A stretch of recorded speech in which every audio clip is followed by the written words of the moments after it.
I was kinda stuck trying to figure out how to start the script on this one.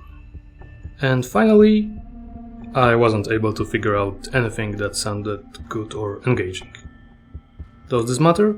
I have no idea, but I'm trying to be consistent, at least in some cases. Nevertheless, it's time for Meliadoul's video. She took over Igria's slot in my final party loadout. And I think that's a good showcase of some weak sides of FFT systems. I also finished everything I wanted to do in this game, so if you folks want to hear my rumblings in the form of review after 100%, let me know in the comments. The same with the videos about Orlando and Ramza. Both of them have a little bit of a unique situation in the game, and I am not sure if there's exactly much point of trying to figure something out for those walking design mistakes. But for now, let's get our hooded ladies some time in the spotlight.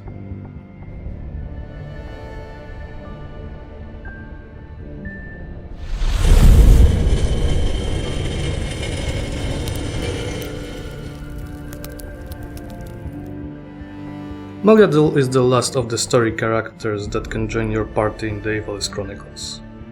She joins with some nice gear, quite a lot of useful abilities already unlocked, and a Divine Knight unit job. Moving Divine Knight to the back burner for now, let's take a quick look at what her default build game presents her with. We get movement boost 2, counter and attack boost unlocked at the start. This but itself can be classified as a competent loadout. She also comes with Dancer unlocked, so you can learn Bravery Surge quite easily to maximize that stat on her during leveling. Our hooded lady also comes with a nice gear set, including Save the Queen as her weapon. It's not as broken as Excalibur, but still has substantial weapon power value. This is very useful for her unique skill set. That permanent protect effect is also a nice boost to the frontliner, since it reduces incoming damage by 33%.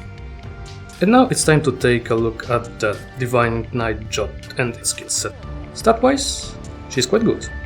Very nice HP modifier, very nice physical attack modifier, and even some nice boost to speed, all with basic movement of 4.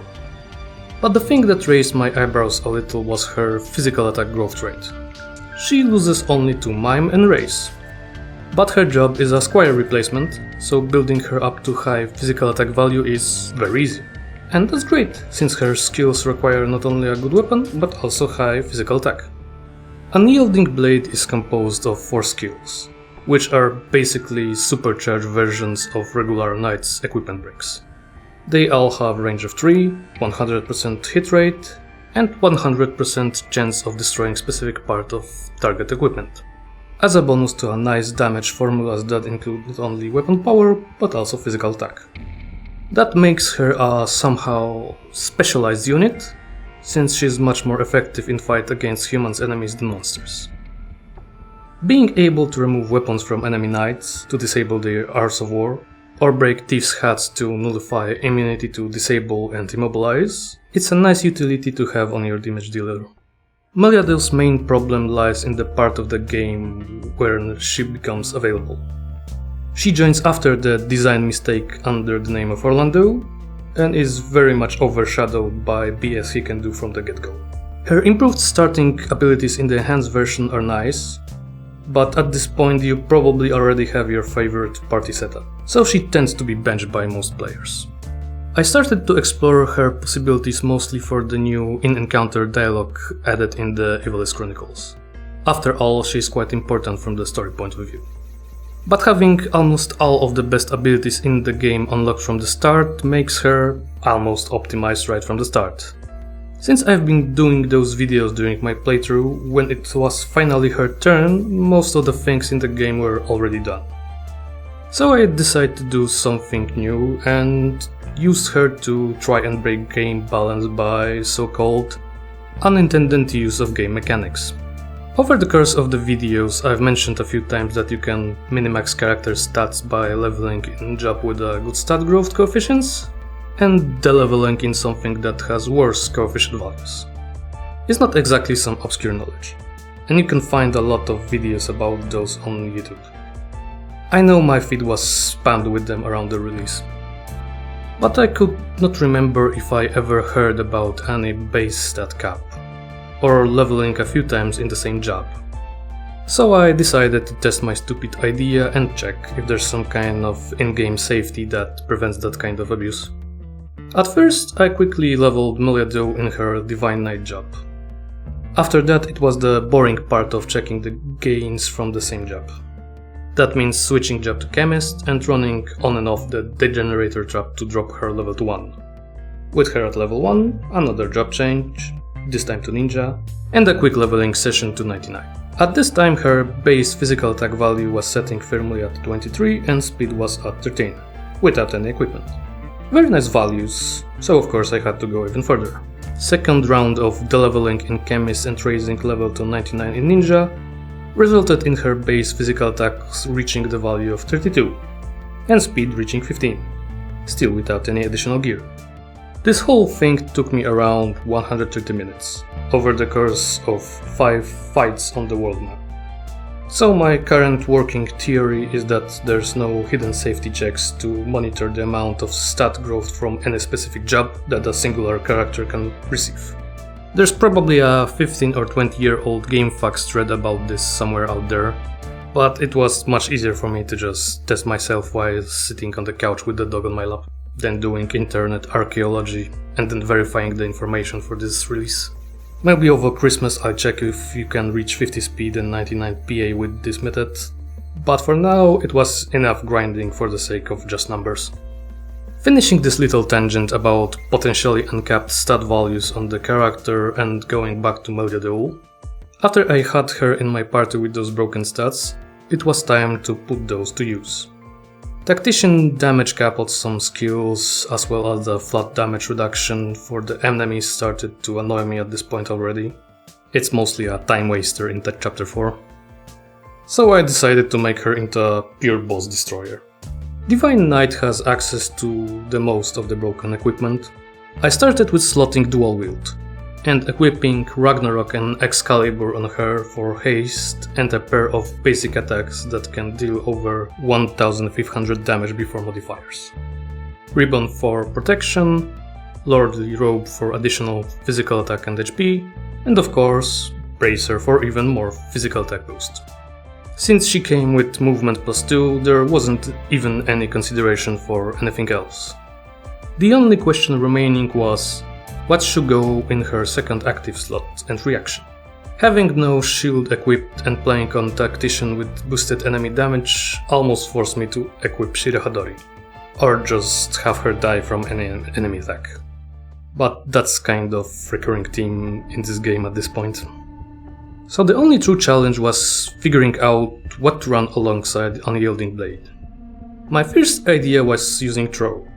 It has a range equal to a character's movement, and damage formulas based on character speed and weapon power of thrown item. Unfortunately, it seems that haste does not impact the damage calculation, and after Tactician damage reduction, numbers from this were on the lower end. So after that I took a look at martial arts once again. They only use physical attack in their damage formulas, but with exceptions of Shockwave, all their range overlaps with Meliadoul's unique skills.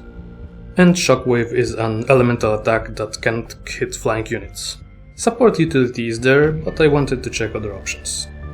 Archer's Aim was on the list, since it works with dual wield, but having a skill with charge time that deals a fraction more damage than auto attack didn't exactly win me. But then I remembered that jump exists, and took a better look at the skill itself. The duration of the jump is determined by user speed value. It does not take haste into consideration, but with Meliadoul's current 15 speed, it runs down to 3 in-game clock ticks. So the same as Aim +1, and 1 tick faster than casting fire.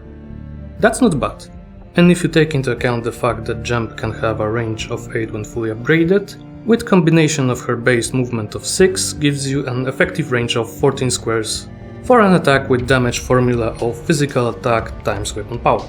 That is not the subject of evasion. And as a cherry on top, during jumping she's untargetable, which makes it perfect ability to just charge in, I'm at the slow backliner and dodge all incoming attacks due to not being a valid target.